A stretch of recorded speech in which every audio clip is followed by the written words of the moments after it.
For making simple straight cuts, this tile cutter did a fantastic job. This thing is amazing. Totally worth every penny. It lines up nicely. I just took 9/16 strip off a 12 inches piece of scrap tile. Tile cutter works very well. The plastic pad on the braking tab fell off due to glue malfunction, but nothing electrical tape can't fix. Otherwise the cutter performed very well on my 12x24 porcelain tiles. Bought this to cut 18 inches porcelain tile for a couple of bathroom installations. I have completed one installation now using this tile cutter and it has worked very well. Gives very fast and clean cuts on porcelain tile. Actually better than what I got with my wet saw. Highly recommend. One thing I did notice that when cutting tile with a beveled edge you need to be sure to run the cutting wheel down the bevel all the way to the edge of the tile or you will get a jagged break right where the bevel is at the edge of the tile. We were able, with patience of course, to cut a 1/4 4-inch strips out of glass tile. Excellent tile cutter. I was cautiously optimistic that this tile cutter would be sufficient for my master bath remodel,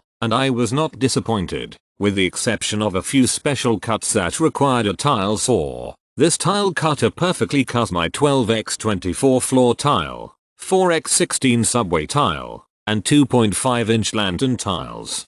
For the value to quality ration, this cutter is a winner in my book. I have a smaller score saw and it barely would cut my 12x24 porcelain tiles, and not cleanly, so I bought this one. So a couple of minutes after this one arrived I pulled it from the box and set a score on my time. I pushed down a little too hard and it broke a little squilly, so I tried another one and barely scored it. It snapped perfectly clean, sharp and straight with barely pushing or scoring. I love it and cannot wait to get to my DIY bathroom tiling again. And it arrived a day early.